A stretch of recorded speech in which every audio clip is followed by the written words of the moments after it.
terrifying tyrant with a cold-blooded nature, and a cunning wife immune to most poisons. Together, they were a volatile match.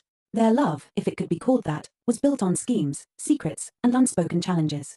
What would become of such a thorny relationship? Let's find out. In a grand chamber adorned with intricate tapestries and lavish curtains, a man and a woman sat in silence, having breakfast. Though the steak was exquisite, neither seemed to enjoy it. Tension filled the air like a heavy fog. Suddenly, the man broke the silence. Leah sight eyes. The white-haired girl, fork halfway to her mouth, paused. Her amber eyes glanced sideways at the speaker. "Yes, Your Majesty," she answered softly, her tone respectful but hesitant. The black-haired man beside her was none other than Seon, the emperor of the nation. He turned to her with an expression that was both cold and slightly petulant. "Why have you stopped asking me if I've eaten breakfast?" Leah blinked in surprise, then gave a light, almost innocent smile. "Because Your Majesty is healthy now." Seon's eyes narrowed. "So what if I'm healthy? Does that mean you no longer care about me?" His voice had turned colder, darker, like a storm brewing behind his eyes. But Leah only smiled, seemingly unaware of his growing irritation. "Oh dear, why do you say that?" she teased gently. "I once said my greatest wish was for Your Majesty to always be healthy."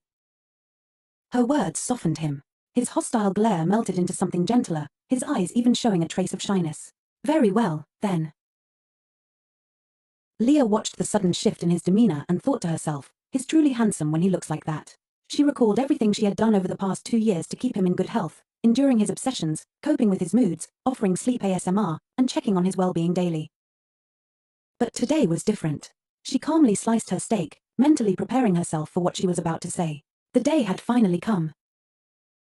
She steadied her voice. "Your Majesty, I have something to say." Seon looked up from his plate. "What is it?" Still smiling, Leah responded lightly, "Let's get a divorce. After all, Your Majesty no longer needs me." The words were barely out of her mouth when Seon's knife stabbed forcefully into the plate, the sound sharp and jarring. Leah flinched, suddenly lightheaded with anxiety. He turned to her, his brows furrowed tightly. "What?" Leah's heart pounded. "Trying to keep things light," she said. "Oh dear, why the frown?" She reached over and brushed his dark hair aside, her voice soothing. "Now that you're strong, I think it's time I found peace in a quiet village somewhere." A flicker of sadness crossed Seon's face. His voice, when he spoke, was low and forced. "You're planning to leave the palace?" "Yes," she answered, her tone calm and final. "Ours is just a political marriage. And Your Majesty has never liked my father. Isn't that right?" At her signal, a servant approached and handed her a scroll. She placed it in front of him. "This is the divorce petition. I've already prepared it." Seon stared at the document, displeasure and disbelief etched across his face. His fingers tightened around the paper, crumpling its edge. Then, with a sudden motion, he slammed it back onto the table. "As you wish," he said coldly. There was a moment of silence before he added, "We'll discuss this again at afternoon tea." Leah clapped her hands with glee. "Really?" Seon's stern expression cracked.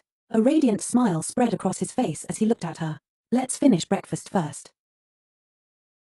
Leah, caught off guard by his sudden warmth, smiled back. "Yes, Your Majesty." She sighed in relief. That went better than expected. Maybe everything will move forward smoothly now. But she didn't notice that Seon was watching her quietly, his chin resting on one hand, his gaze unreadable. That afternoon, as the golden sun dipped below the horizon, a scream rang through the palace. Seon stood in the center of the room, a glass of dark red wine in his hand. Blood trickled from the corner of his mouth, and his face was pale as parchment. "Why, Your Majesty?" Leah gasped in horror. Before she could move, Seon collapsed to the floor, blood still flowing from his mouth.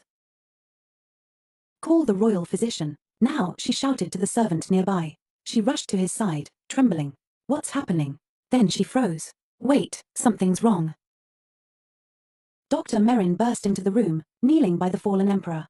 His expression was grave. 2 streams of blood. "His Majesty," the doctor stammered, looking increasingly alarmed. Leah stared in disbelief. "What is it?" After examining him, the physician finally muttered, "This appears to be poisoning." Leah gasped. "Poisoning? But oh how?" He's always so careful. Her mind whirled, her breath caught in her throat. No, it can't be. Suddenly, Seon Bamud, who had been lying unconscious, stirred. His hand trembled as he reached out, groaning, "Leah, it hurts so much." Yet, even in pain, a faint smile played on his lips. Leah stood frozen, overwhelmed with worry. "No way. Your Majesty, did you drink poison on purpose?" Her gaze locked onto the man before her, his face pale, his lips stained with blood, but behind his agony, there was unmistakable satisfaction in his expression. He was smiling. A chill ran down her spine. Why does he look so pleased? And in that moment, Leah Solites remembered. A wave of memory flooded her thoughts. 2 years ago. The story had started 2 years ago. Leah Selit Celeste, that was the original name of the female lead in the novel. A fantasy romance, where she was the empress married to a ruthless tyrant. Her character, though beautiful, was hollow, spending her days drinking and entertaining countless lovers, representing the ruin of noble virtue. It was during a banquet that everything had gone wrong. In that novel, Leah, drunk as usual, suddenly coughed and vomited during a wine tasting. She collapsed, writhing on the ground, poisoned. Chaos erupted. No one knew the culprit. Just a meaningless end for a meaningless supporting character. Seon Bamud, the emperor, stood over her lifeless body, saying nothing. He then went mad with grief. Eventually, he took his own life. And the empire fell. That was how the novel ended. And now Leah Solites found herself here. Not just as a reader, as her. In the novel's final chapter, the marriage was still political. They weren't even in love. And yet the story ended in a downward spiral of heartbreak and death. Leah clenched her fists. As long as it's not me. Back when she was a reader, she'd been furious at the novel's ending. She remembered typing the 10,000th comment online, "This ending is garbage. What kind of nonsense is this?" Another had written, "A waste of money. Don't read this." And yet another, "Did the author rush this ending? It's so illogical." So many readers had been disappointed, including her. She had even joked in a comment, "I feel so bad for Leah, I wish I could live her life myself and fix it." And apparently, someone had granted that wish. "Your Majesty." A voice suddenly jolted her back to the present. A maid was shaking her shoulder. "Empress, it's time to wake up." Leah groaned and cracked one eye open. A yawn escaped her lips as she slowly sat up. "Bring the drink," the maid called. A cup was pressed into her hands. "Wait, what's going on?" She glanced in the mirror and froze. That face, that snot. Panic set in. "That day," she whispered, "I became Leah Solites." She stared at her reflection, platinum hair, flushed cheeks, and her breath caught. "This isn't a dream. I actually transmigrated." She downed the drink out of habit, then choked. Water sprayed from her mouth like a fountain. Her face turned pale. What is this?" she gasped. The nearest maid bowed repeatedly, trembling. "Please forgive us, Your Majesty. Your favorite wine ran out, so we brought beer." What? Leah wiped her mouth. Who gives beer to someone who just woke up? And then another realization struck her. Wait. Leah, the original Leah, drinks wine like water. One of the trembling maids added, "Her name is Luren, Empress. I apologize. If we dismiss her so soon after hiring, it'll cause gossip." Leah sighed and massaged her forehead. "I understand. But from now on, no alcohol. That's final." "Yes, Your Majesty," Luren said with relief. "Then shall I prepare your schedule for today?" Schedule? What am I supposed to do? Leah was still disoriented. If I act suspicious, I'll be exposed. Suddenly, a brilliant idea came to her. Yes. After bathing, I'll visit the concubine quarters. The maids blinked in surprise, then nodded and moved to prepare her outfit. She chose a striking red dress. Against her platinum blonde hair, it made her look sharp, like a blade wrapped in silk. Looking into the mirror, Leah thought grimly, my husband, the tyrant, Emperor Seon Bamud. After Leah's death, he went mad. Killed himself. Destroyed the entire nation. At age 28. She did the math. He's 26 now. So he has 2 years left. I have 2 years left. Her fingers gripped the edge of the vanity. No time, she whispered. I don't have time to die.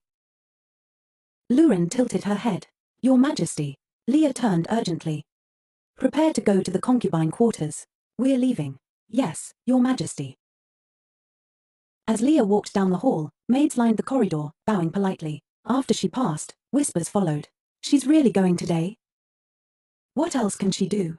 They say the Empress is draining the royal treasury. It's been 3 months since the wedding. Yes, Leah remembered now the original Empress had been infamous. Lavish parties, beauty contests, and the infamous diamond ring on a toe scandal. With a reputation like that, how could I not be poisoned? Leah leaned against the wall, tears prickling in her eyes. No wonder everyone hates her, and now I'm her. But she composed herself. They wouldn't dare kill the Empress outright. They'll go slow, quietly, poison me over time. So far, she felt fine. There was still hope. I can't die. I need to fix the plot. Keep the Emperor from going mad. If he collapses, the country falls with him. Even if I survive, there'll be no future. She rubbed her temples. Has he ever said anything about the concubine quarters? I don't think so. She was so lost in thought she barely noticed Luren whispering beside her. Your Majesty, yes. Shall I prepare beer as well? Leah froze. What are you saying? I already told you I'm not drinking anymore. Luren looked sheepish. It's just that yesterday, when you visited the concubine quarters, you said to prepare a drinking game. The words hit Leah like a bucket of ice water. What did I say yesterday? Leah's sight-eye's face turned blank like a duck silenced mid-quack. Luren, her ever-loyal maid, recalled the events of the previous day. The handsome men in the Empress's concubine quarters had been feeding Leah fruit, hugging her, and competing for her attention. Luren timidly reminded her, Your Majesty said the winner of the drinking game would be granted the first night's opportunity, remember?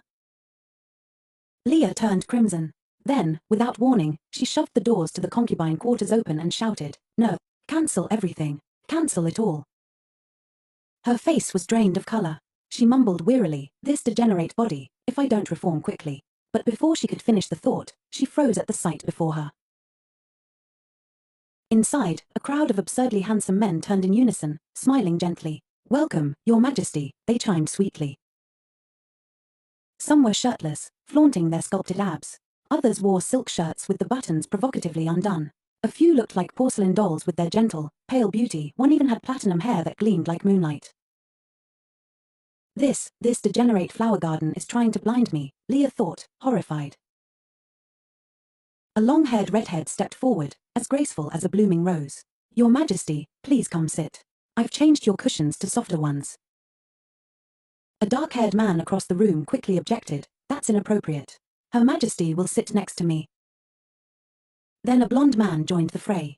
Funny you say that, I won the drinking game yesterday. The black-haired man scowled. I'm the one Her Majesty truly loves. How dare you? Within moments, the room exploded into chaos. The men argued, postured, and flung insults at each other. They didn't even acknowledge Leah, who was still standing in the doorway. She watched the ridiculous scene unfold and chuckled darkly. Unbelievable. Then, raising her voice, she snapped, Hey. The golden word of the Empress silenced the room instantly. Some of the men were mid-hairpull, fists raised in the air. They all turned back toward her, blinking. Why, Your Majesty? They stammered. Leah's hands trembled, her teeth clenched. She looked like a lioness with a tousled manner. I said, she growled, pack your things and go. Every last one of you. You're fired. The men froze in shock. Why, Your Majesty? Someone whispered. They scrambled to respond. One tried to laugh. You're joking, right? So mischievous, Your Majesty. Another cooed, How could we live without you? But Leah's glare didn't budge. I'm not joking. Pack. Leave. Now. The temperature in the room dropped. One man fell to his knees, tears spilling down his cheeks. Your Majesty. The rest quickly followed, all falling to their knees in a mass of trembling, tearful beauty. Please don't abandon us. We have nowhere to go. How can you do this to us? A blonde man clung to the hem of her dress, his cheeks red and eyes glassy. Don't leave us. Please. Leah recoiled. Elle, let go of me. In this ridiculous emergency, there was only one logical thing to do. She shouted, Guards. 2 soldiers rushed in, spears raised. What are you standing there for? Help me. One pointed a sword at the sobbing black-haired man. Out of the way. More screams echoed in the hall. Your Majesty, didn't we kiss last night? How can you deceive a man's heart and leave? Leah massaged her aching temples, groaning. What is this nightmare? They were crying beautifully, their faces flushed, their tears glittering. Even she had to admit it was visually stunning. But this needs to end. Determined, she began pointing at each man in turn, scolding them like children. Your butt is too big. It's annoying. The man burst into fresh tears. But yesterday, you said it was cute. She pointed at another. Your muscles are disgusting. Put your shirt back on. And your breath stinks. The line of scolded men wailed as she berated them, one by one. You two, go outside and reflect on your lives. By the time she shouted, get out, for the final time, Leah was panting from exhaustion. Finally, peace. The once rowdy quarters were now silent. She wiped sweat from her brow and sighed deeply. Luren hovered nearby, watching with wide eyes. Your Majesty, are you unhappy? Leah looked at her, smiling weakly. No, I'm relieved. Luren, ever oblivious, tilted her head. I understand. You didn't like tonight's arrangement, did you? Leah's expression fell. Tonight. Tears welled in Luren's eyes as she clutched Leah's skirt. Please don't worry about the officials. Just rest until evening. Evening? What now? Then Luren brightened. How about I find an even more handsome man? Leah nearly fell over. That's not it. A soldier nearby perked up. I'll make a list of the top candidates for your Majesty's pleasure. Leah stared at him, horrified. How can Leah Sight Eyes be considered so promiscuous? No. Listen to me, she said, grabbing them both. The soldier stepped closer and tilted his head. Then, what is it? Suddenly, he let out a breathy gasp and slowly took off his uniform, revealing a six-pack and flushed cheeks. I see, it's my turn. I'm sorry, Your Majesty. I didn't know you wanted me, so I wore old underwear. Luren bowed beside him. If Your Majesty needs privacy, I'll escort you to the bedroom. Leah was paralyzed. I'll be going now, Luren said with a giggle. You don't have to, Leah protested. The soldier collapsed dramatically. If you don't like underwear, I'll take it all off. Leah shrieked, covering her face. No, nothing is needed. Everyone out. She chased them all out, her voice echoing through the halls. Finally, silence. The golden curtains shimmered in the quiet. The chaos was gone.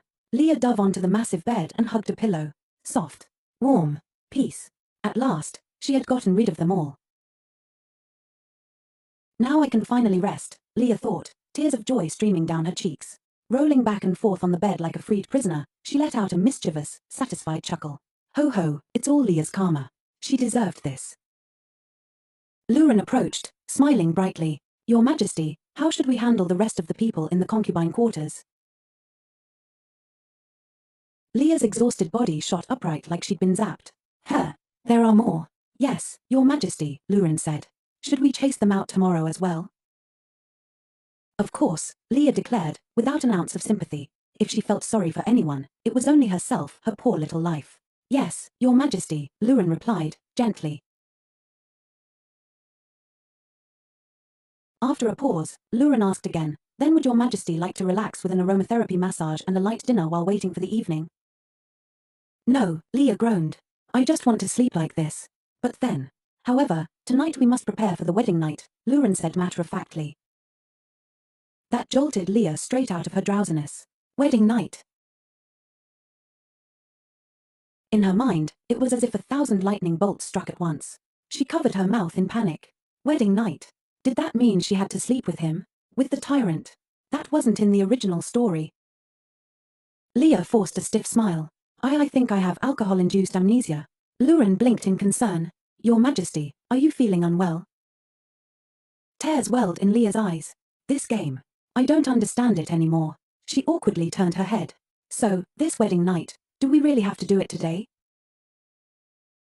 Yes, Your Majesty, Luren replied calmly. It was stipulated by Duke Celeste during your marriage. It must occur at least once a month. Leah groaned and curled into a ball. I see. Duke Celeste. Her father. A founding noble of the Empire. Swordsman, diplomat, political monster and apparently, wedding planner from hell. Her face darkened. He even set rules about how often I have to sleep with my husband. Trying to recall the memories of the body she now inhabited, Leah frowned. There was no recollection of a marriage, of the Duke arranging anything. Even the memory of the certificate felt blank. She searched and searched her mind. Nothing. Just Emperor Seon Bamud. And her name, Leah Sighteyes. Nothing else. Could it be? She thought. This part of the story wasn't in the original novel. Realizing she was in uncharted plot territory, Leah panicked, tearing at her hair. No, this is too much. Even side characters deserve better. This novel is garbage. After a full breakdown, she came to a painful conclusion. That's right. In this chaotic world, I can only trust myself. Disheveled, Leah slumped to the ground and whispered, Luren. Yes, Your Majesty. Luren rushed to her side. Leah tried to smile, her face half buried in her hair. What do I have to do today? She pushed her hair aside and said weakly, my memory's fuzzy from drinking. What do I usually do? Luren replied seriously, you just need to calm your mind and body. Ah, calm the mind. Leah nodded quickly. That's good. I love peace and quiet. Luren tilted her head. Truly, Your Majesty. Leah smiled brightly. Absolutely. Just quiet. Nothing else. But Luren's face fell. She hesitated, then grabbed Leah's hand. In the 2 previous wedding nights, Empress, Your Majesty screamed. Screamed? Did the Emperor, was he aggressive? Luren nodded gravely. So this time, please. For a peaceful night, don't scream again. That evening, Leah wore a silk dress with a long robe draped over it. Luren and 2 soldiers accompanied her to the Emperor's chambers, all of them masked with scarves except Leah. She stepped cautiously on the soft green carpet. During the wedding night, the Emperor becomes brutal and even screams. What is he, possessed? The 2 soldiers opened the massive door with practiced grace. Leah entered the room and paused in surprise. Wait. The bedroom was cozy, warm, clean, elegant, even. Nothing like the dungeon of terror she'd imagined. Luren bowed. Then we will take our leave, Your Majesty. The door closed slowly. The last sliver of light from the hallway disappeared. Panic overtook her. No, no, don't leave me here. Not in this terrifying place alone. Rest well, Your Majesty, came Luren's voice through the crack. Then the door shut with a final thud. Leah collapsed onto the bed, whispering furiously to herself. Of course. Since he's the Emperor, he gets everything. This is exactly like the capitalist world. Still muttering about injustice, she curled up under the covers. And what's with this Duke Cromwell guy? I can't even remember who he is. She tugged at her hair in frustration. Ooh, I'm going crazy. Suddenly, Leah sat up. No, she declared to the empty room. I'm just going to sleep. That's safest. She dove back under the blanket. Soft, warm, peaceful. Leah smiled. Ah, so comfortable. Just sleep. Sleep until tomorrow. She closed her eyes, drifting off. But then a sound. She froze. Someone was coming closer. From the shadowed corner of the room, a tall figure emerged. The Emperor. Leah forced herself to remain perfectly still, pretending to be asleep. But then, he just lay down next to her, quietly, turning his back. Leah, heart racing, broke into cold sweat. Just pretend to be asleep. Don't move. Don't breathe. But after a moment, her tense eyes softened. It's quiet. More than I expected. She peeked at the figure beside her. Even his back is elegant. Wait. She looked again. His hair, it's shinier than any of the concubines. Smooth, thick. Suddenly, she sat straight up. Wait. Did I just think that out loud? It seemed Leah Sighteyes had seen something. At that moment, Seon Bermot lay on his side, his ears tightly covered, eyes shut like he was trying to block out the world. Leah Sighteyes blinked in confusion. Why is he covering his ears while sleeping? Is he sensitive to noise? Could it be obsessive-compulsive disorder? But then, a bolder thought surfaced. No, this could be trauma from war. She gazed at him with growing sympathy. If he keeps covering his ears like that, it'll hurt him eventually. With that, Leah gently reached out, calling softly, Your Majesty. But the moment her fair hand touched him, Seon Bermot's large, rough hand gripped her wrist tightly and in a flash, he pushed her down onto the bed. Her eyes widened in shock. His black hair spilled forward as his sleeping robe slipped off, revealing his chiseled torso. You, he said coldly, voice like a blade. You're too noisy. His eyes, dark, sharp, and glinting with hostility, bored into hers. Leah lay beneath him, frozen. Memories flooded her like a crashing wave. This reaction. I've seen it before. Still, she spoke gently. Your Majesty, do you suffer from migraines? Suddenly, a memory surfaced. The dim concubine quarters, the men bickering like fools. Elsewhere in the castle, a cold stone room lit only by flickering candlelight. An iron cage, locked with heavy chains. Inside, a barefoot prisoner trembled on a chair, blood trailing from his wrists. "Help, please help me," the man whimpered. A towering figure loomed in front of him. The stench of blood and the echo of screams filled the space. Seon Bermott looked down at the prisoner, his face blank, empty, emotionless. "This disgusts me," he thought. Suddenly, he gripped the iron bars in front of him with both hands and yanked. The screaming stopped. The prisoner slumped, lifeless. As a child, Seon had cried when a sparrow died in his hands. He had reached out for comfort, but instead received a harsh slap. "Don't get attached to such meaningless things," a man had snapped. "Happy or sad, it doesn't matter." That man, Cromwell Celeste, never hugged him, never soothed him. He only instilled one lesson. Emotions are dangerous, weak, a threat to the empire. "Happiness or sorrow," Cromwell had said, "is not your concern. You're not a person. You're an emperor." Over the years, Cromwell's voice followed him like a ghost. Don't involve yourself in unnecessary things. Emotions are the greatest obstacle. Only by shedding them will you survive. Even after Seon took the throne, Cromwell whispered in his ear, "Never stop annihilating your enemies. That is the only way to fulfill the prophecy, to save the kingdom." So Seon Bermott continued killing, until there was nothing left in his eyes but war. Each murder, each scream, embedded itself in his mind, leaving a lingering ache that never faded. And the headaches. The terrible, stabbing headaches, a constant punishment for every atrocity he had committed. Once, after an interrogation, Cromwell struck his cane on the floor and said, "Your Majesty, do you want to stop the pain?" Seon had said nothing, only grunted as he walked away. "Don't forget," Cromwell called after him, "today is your wedding night." Seon stopped. Even that, his marriage, had been orchestrated by Cromwell. He thought bitterly, "I agreed to it. I knew what he wanted. But it didn't matter who the Empress was. But if I'd known she would be so noisy, I would have refused." He recalled the first wedding night. Leah had screamed at the sight of his blooded body. "Don't come near me," she had shrieked. Her fear had pierced him more than any blade. A man drenched in blood, surrounded by enemies, feared by all and yet utterly, profoundly alone. Since then, the headaches had only worsened. Back in the present, overwhelmed by the memories, Seon slammed his hand on the bedpost. It splintered and cracked from the force. "It's too noisy," he growled again, clutching his head. Leah cringed, trying not to scream, covering her mouth with her hands. He remembered what he had told Cromwell. "Tonight I want peace. If not, I won't guarantee your daughter's safety." To his surprise, Cromwell had simply replied, "As you wish." Seon had paused, mildly shocked by the lack of resistance. A father who gives up his daughter so easily. Even if she dies, he won't care. That thought had lingered. Leah's soft voice brought him back to the present. "Your Majesty, do you suffer from migraines?" Seon's gaze sharpened. Surprise flickered in his eyes. She noticed. Like a wild beast cornered, he frowned and pushed her back onto the bed. "Be quiet."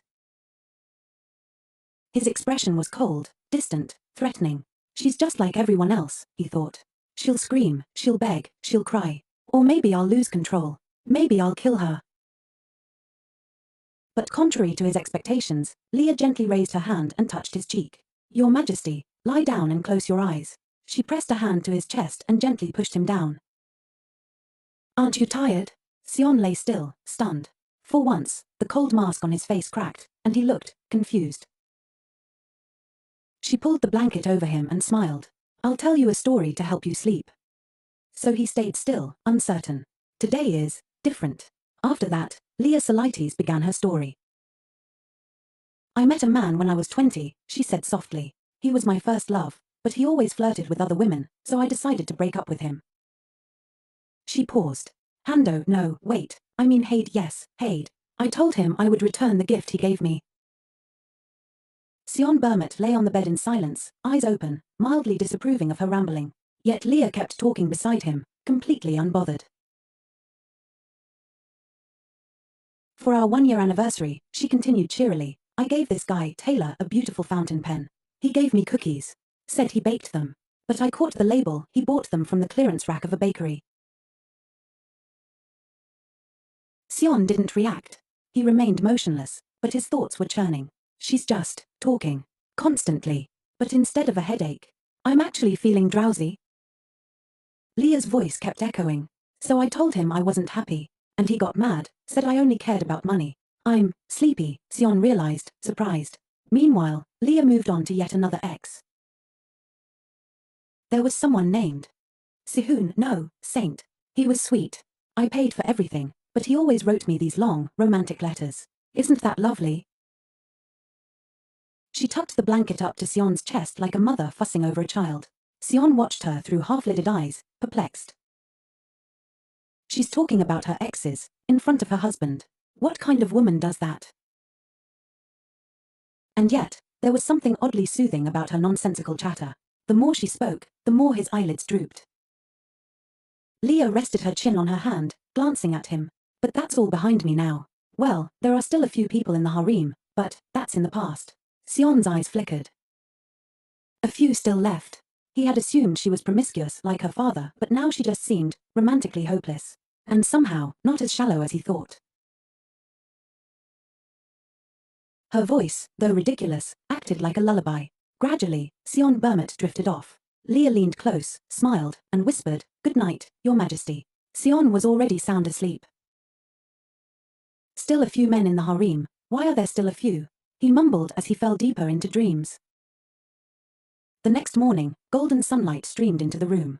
Seon blinked slowly, awakening to a rare calm. My head, it's clear, he thought, touching his temple in disbelief. He turned to glance at the girl beside him. Leah was still asleep, her face softened by sleep, glowing in the morning light. She looks sweet, Seon admitted to himself, not nearly as loud as she was last night. Then a strange thought hit him. She talked all night, and now she's sleeping soundly. He frowned, stared at her for a long moment, then reached out as if to touch her hand, but stopped himself. My wife, she's not as unpleasant as I expected. It's surprising. Seon sat up, running a hand through his hair. No headache. No tension. Did I really sleep better because of her? All these years, no medicine or treatment had ever relieved his insomnia. But somehow, this woman's voice had. He looked down at her again and sighed, shaking his head. Well, a peaceful night's sleep is something to be thankful for. Quietly, he stood, adjusted his clothes in front of the mirror, and pondered his responsibilities. I've been avoiding my duties because of these damn headaches, delegating everything to Duke Celeste. But I can't keep doing that. Time to catch up on the backlog. He stepped to the door, hand on the knob, but before leaving, he looked back one last time. Leah was still sleeping, face serene. Maybe working today is my way of repaying her. The door closed with a soft click, and the room returned to stillness.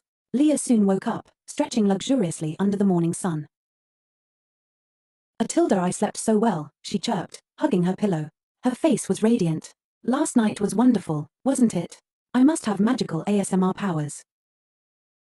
Luren, who was already waiting beside her, bowed. Did Your Majesty sleep well? Leah hopped out of bed with energy. Yes. Good morning, Luren. What's the schedule for today? As if on cue, Luren launched into her routine briefing. After every social gathering night, there is a tea party with Duke Celeste. The Duke will arrive in 2 hours. Leah's smile dropped. The Duke, again? Her tone turned bitter. Why is he always showing up after those nights? I don't need a post-mortem. In her memories, every time she met Cromwell, he'd ask, "When will you give me a grandchild? I'm old and waiting for death." She always answered, "Father, I'm only 20. But he wouldn't stop. Dragon tail soup will help you birth a son. Eat it all. Leah felt dizzy from just remembering it. Actually, she muttered, I think I'm going to be sick in about an hour. Tell him not to come. Luren blinked. But Your Majesty, haven't you been waiting for this day? Really? Yes. You said it was the only day your father could visit. Leah glared at the ceiling, silently cursing her past self. Stupid brain. Why did you arrange this nonsense? She remembered reading the author's notes on a blog titled Leah Sitai's Harem Empire, which included essays like Fatherhood and Power, a Legacy of Pressure. I don't want to deal with anyone else's family trauma, she thought miserably. Let's just say this never happened, she whispered. Understood, Your Majesty, Luren said, a little stiffly. Thankfully, last night passed without incident. I'm sure the Duke will be relieved.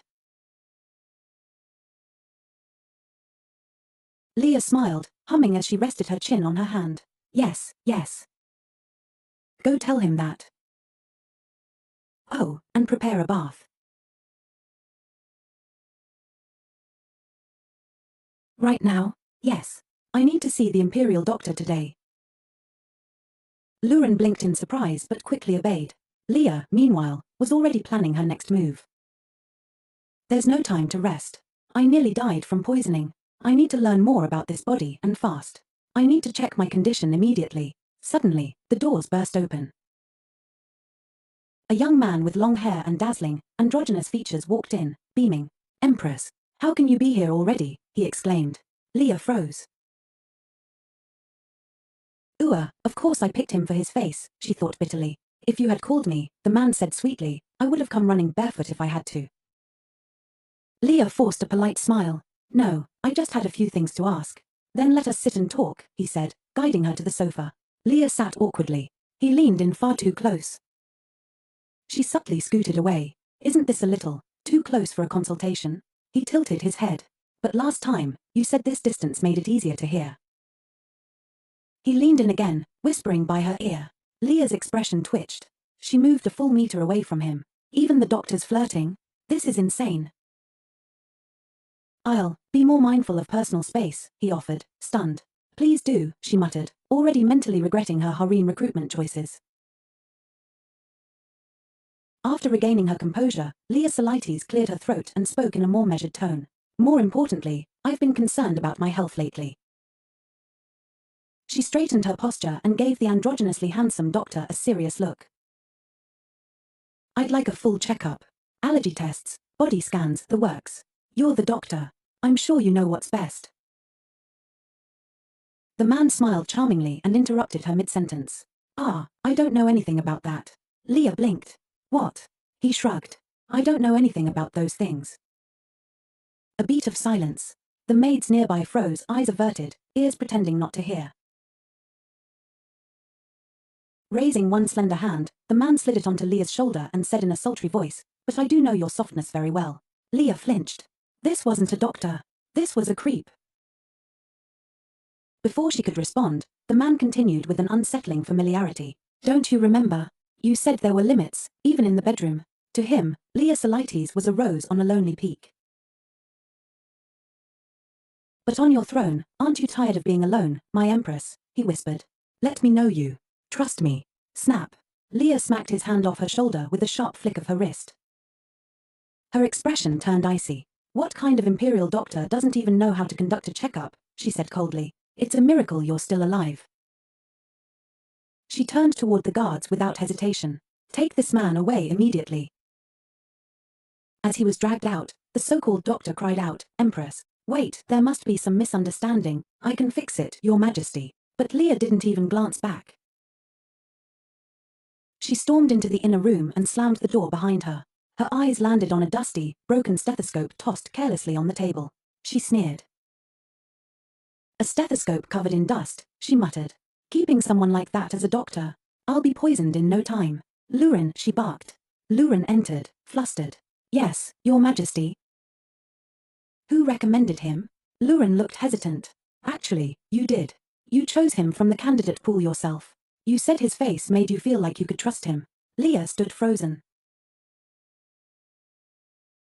Her jaw twitched. That idiot Leah, she really picked a doctor based on his face. Without another word, she grabbed the man's framed license and tore it clean down the middle. A deadly smile spread across her face. Medical degree from a third-rate university, she muttered. Terrible grades, forged recommendations, and all of it approved. This certificate's not even worth burning. As she was about to rip it further, something clicked in her mind. Wait. Documents submitted to the Empress must be reviewed first, by palace officials. Then how did he even get shortlisted? Her fingers loosened. The torn paper fluttered to the floor. Leah's face darkened. It couldn't just be Leah's bad taste. Someone helped sneak him through. Her heart raced. A chill crept over her skin. If someone with 0 qualifications had made it to her side as her personal doctor, then it wasn't just a fluke. Someone wanted her dead. Not only that, quietly dead. No alarms, no suspicion. A slow deterioration masked as illness. This wasn't random. It was planned. And if she had been poisoned long before, then the original Leah's death had been no accident either. It was assassination. And worse, carefully orchestrated. Leah's hands clenched into fists. Whoever's behind this is still watching. Still operating. She thought of the Emperor, of his migraines, of his increasingly erratic behavior. If his private physician had been similarly corrupted. Leah's expression hardened. I won't sit back and die. I won't let anyone harm me or the Emperor. She straightened her spine and called out again. Luren. Yes, Your Majesty. Prepare to visit His Majesty. I need to speak to him immediately. Yes. Before confronting the dark forces at work, she needed clarity and answers. She couldn't afford to delay any longer. I have a few things to confirm, she said. Where is he now? Luren looked nervous. He's in his study. Good. Leah stood without hesitation. Then we're going now. Outside the Emperor's study, the hallway was silent save for the posted guards. When they spotted Leah approaching, they bowed deeply. Greetings, Your Majesty. Leah beamed at them with the sweetness of a spring flower. Hello, Tilda, is His Majesty inside? The guards froze for 5 whole seconds. Was the Empress, smiling, greeting them? Could you open the door? She asked pleasantly. I have some urgent matters to discuss with him. They scrambled back to protocol. Apologies, Your Majesty. His Majesty has requested not to be disturbed, unless there's a prior appointment. Leah's smile didn't fade, but her eyes narrowed. I understand, she said gently, but this really can't wait. I'm very sorry, Your Majesty. She sighed, playing the defeated card. I see. That's unfortunate. The guards relaxed slightly. She's not going to make a scene. Until she bolted. Wait, Empress, where are you going? Leah zipped past them like lightning. They shouted after her in panic. Empress, you can't just barge in, but Leah Solites didn't care about etiquette, not today. If the Emperor won't see me, then I'll make sure he does. Inside the study, Seon Bamud was in the middle of a serious discussion with several ministers when the doors suddenly burst open. Leah Solites had stormed in without warning. The servants and guards behind her scrambled, too slow to stop her. Seon's expression darkened as his cold gaze landed on her. What is the meaning of this? Unfazed, Leah offered a dazzling smile, curtsied like a beauty queen, and greeted sweetly. Greetings, Your Majesty. His eyes narrowed. Did you forget the rule? No uninvited guests. Leah clasped her hands together and tilted her head in mock guilt. Forgive me. But there are a few things I need to ask, urgently. Seon frowned, skeptical of whatever emergency had brought her here. What could possibly be more important than the affairs of state? But then, to everyone's bewilderment, Leah asked with wide-eyed sincerity, Your Majesty, have you had breakfast yet? The room fell silent. Seon blinked. His mouth opened slightly but no sound came out. The 2 guards behind her panicked and immediately dropped to their knees. Your Majesty, please forgive us. This is our failure, we could not stop her. Please punish us instead. Leah, completely ignoring the terrified guards, stepped forward. You must be hungry after working all morning. Right. Let's eat together. Seon stared at her in disbelief. You came all this way, for breakfast. If you haven't eaten yet, she insisted, would you join me? No. His flat rejection landed like a hammer. The guards, seeing the Emperor's patience thinning, gently took Leah's hand. Your Majesty, please allow us to escort you out. Still, Leah wasn't ready to give up. Wait, just a moment. Outside the door, Luren rushed to her side. Your Majesty, are you all right? Leah huffed. I'm fine. Move aside. She turned back and knocked loudly on the study doors again. My king, please don't be like this. Come eat with me. Every word, every action, was driven by sincere worry. He won't recover if he doesn't eat properly. She knew she was being ignored, but she refused to back down. I need to stay close to him. How can I assess his condition if we only meet once a month on ceremonial nights? Of course, her behavior looked excessive to others, but she knew her survival and his depended on it. No one would believe me if I said I might be poisoned and he might die by suicide. That's why she had to change her strategy, getting closer through meals, building trust. Only when he lets me in can I protect us both. Leah turned to Luren with renewed determination. Bring some snacks. We're going to have a tea party right here. Back inside, Seon Bamud finally dismissed his ministers. You've worked hard, Your Majesty, his secretary said politely. Shall we continue the rest tomorrow? Seon waved him off. No, we'll proceed as planned. He stood, ready to leave only to find Leah still sitting outside the door, like a stubborn cat guarding a mouse hole. She looked up brightly. Would you like to have dinner with me? He froze. She's still here? Since morning. His mind flashed with disbelief. This woman is truly shameless. Is she trying to get attention? But before he could turn away, his gaze met hers, those sparkling, violet eyes, and something in him wavered. What is this strange feeling? She smiled like a princess from a fairy tale. Let's go to the dining room. He didn't say yes, but he didn't say no either. And that was enough for Leah. The two of them sat down for dinner. To avoid awkward silence, Leah filled the space with chatter. Your Majesty, what kind of food do you usually prefer? She leaned in curiously. Do you like mandarins in salad? I think tomatoes work better. And lettuce helps with sleep, right? Seon remained silent. But Leah kept going, unfazed. The chef made chicken with almonds. That's good for your nerves. He still didn't speak. She paused, watching him set his fork down without touching a single bite. Me? She asked softly, a bit embarrassed by her rambling. A heavy silence settled over the table. Then his voice cut through the air. What do you want? She looked up calmly. I just want you to eat well. Why? His question wasn't just about dinner. It was about her. She answered honestly. You slept well last night, didn't you? I think you should eat well too. She glanced at his plate, untouched fish growing cold. You haven't eaten. You're always tense. No wonder you can't sleep. He stared at her, not speaking. Your Majesty, she added, I'm worried. But Seon didn't believe in simple concern. Suspicion rose like smoke. With that nonsense, are you challenging the Emperor who can snap your neck with a word? Leah didn't flinch. But you haven't done that, have you? His hand clenched. Why do you think that? Because I'm still alive, she replied with a shrug. If you'd wanted to kill me, you would have done it last night. Her calm, blunt words left him momentarily speechless. I only asked to have dinner with you, she said. Nothing more. She took a deep breath, then confessed. I dismissed my private doctor this morning. He was incompetent. And I have a request. Seon's eyes narrowed. Speak. I'd like to be treated by your personal physician. If that's permitted.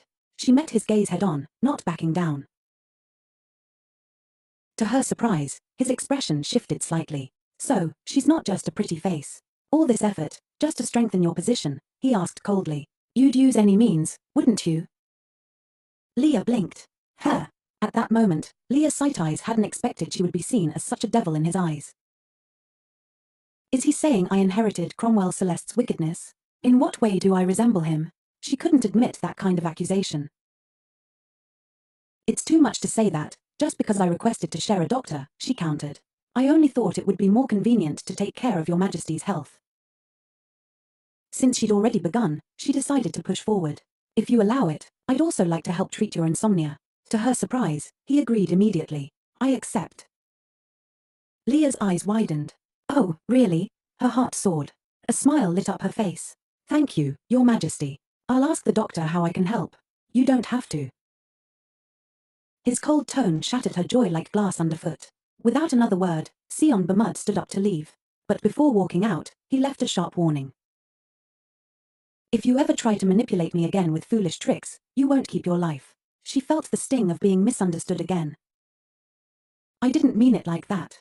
She tried to explain, but he was already halfway through the door. Then we'll see. Unwilling to let him leave like that, Leah quickly stood up.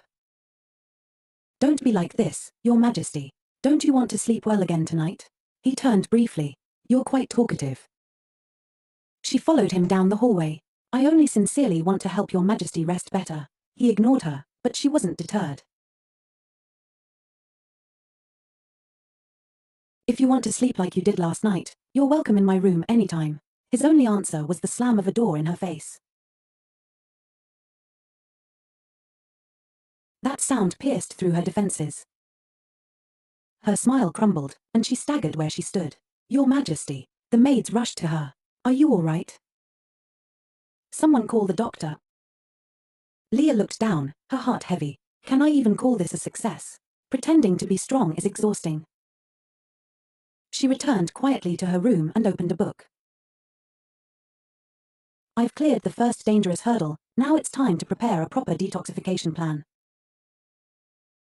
If the doctor was competent, perhaps she could even bring up the Emperor's symptoms. Though he's still cold now, that will change. Eventually. Even if Seon Bamud resisted now, he wouldn't forget the feeling of a good night's rest. That alone gave her hope. I will win him over. I'll protect him. And I'll survive. From that day on, Leah began to visit his study regularly. She would gently push the door open each morning and say with a cheerful voice, "Good morning, Your Majesty. Have you had breakfast yet?" At noon, she'd return.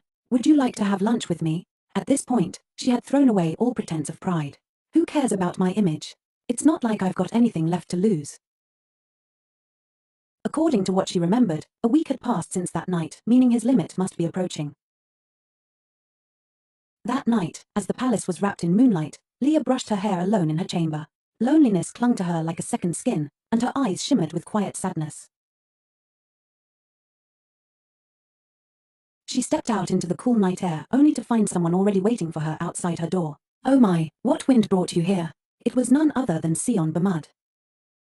Her eyes widened. Your Majesty. He looked tired, worn down. And finally, he admitted in a quiet voice, "Let me sleep." Leah blinked, stunned, but just a second later, a gentle smile bloomed across her face. "Yes, Your Majesty. Please come in." That night, they slept deeply, together. And in peace. The next morning, Seon Bamud returned to his usual paperwork. His secretary approached and whispered, "Your Majesty, the Empress has arrived." Seon paused. He didn't respond immediately, perhaps reflecting on the night before. Eventually, he stood up. "Wait here." "Yes, Your Majesty." His staff was stunned. He actually went to see her. Gasps and whispers followed him through the corridors. "Oh my God, it happened again. Did you see that? It's the 4th day in a row. I think I'm losing my mind." Everyone could see it. Seon Bamud was opening up to Leah's sight eyes. Slowly, but surely. At breakfast, he surprised her by initiating the conversation. "How was your morning?" Leah's heart fluttered. She answered brightly, "I was a bit busy.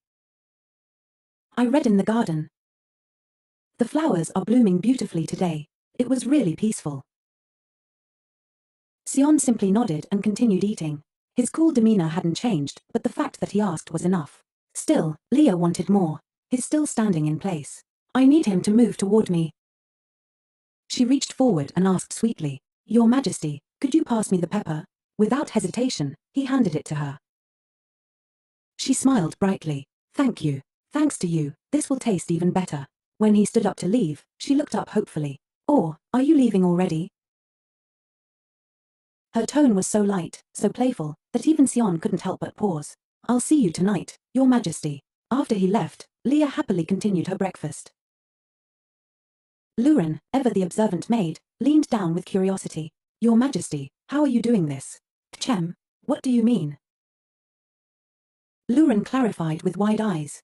"I mean His Majesty. He used to avoid you completely, except for that one wedding night. But now, you see him every day?" Leah didn't hide anything. She took a sip of tea and nodded. "Yes." Luren still looked awestruck. "Should I call this training?" Leah chuckled. "Maybe." She thought back to that night. How she'd carefully served him. How he'd finally surrendered to sleep. "Welcome, Your Majesty. Please lie down." She'd helped him into bed, brushed her hair aside, and stayed by his side. "The only thing he said to me was, 'Put me to sleep.'" He was surprisingly cute, she recalled. To help him, this man with deep insomnia and haunted, sleepless eyes, she had told him a simple story. "Let me tell you about one of my maids," she'd said softly, "who used to work at my house." And as she tucked him in, her voice carried him into slumber. Now, he can't sleep without me, she realized. Maybe he's starting to like our nights together. Luren blushed and whispered, "Your Majesty has worked very hard for him, every night." Leah Sealights felt a quiet joy settle in her heart. She was happy that she could help him feel at ease. He seemed satisfied, she thought with a soft smile. Luren, watching their relationship bloom, couldn't help but share in the joy. "You two have become so close," she said warmly. "I'm sure the Duke would be very pleased." "Yes," Leah nodded. "It has to be like that." After breakfast, Leah moved on to her next task. Since that day, Father hasn't visited again. I need to finish this before nightfall. "Yes, Your Highness," the servants replied, bowing respectfully before returning to their duties. Health had always been Leah Sealight's priority, so the next thing on her list was to pay a visit to the doctor. "Greetings, Your Majesty the Queen." The doctor bowed nervously. Leah entered with her usual grace. "It must be exhausting to see me so often." Standing in front of her was Merton, the Emperor's palace doctor, a woman Leah had long suspected was unqualified. Leah sat down and crossed her legs. "Since the first time I consulted you, I haven't had a single headache-free night." Despite Merton's diagnoses being technically accurate, her care was careless. What bothered Leah more was how she treated patients like liars instead of reflecting on her own incompetence. "You treat me like I'm imagining things," Leah said coldly. "What are you going to say today?" Merton looked anxious. "Your Highness." "I've been forcing myself to act like I'm healthy," Leah continued. "But it hurts. It really hurts." Having been cornered by Leah for 2 weeks, Merton had reached her breaking point. "Hurry up and give me the medicine."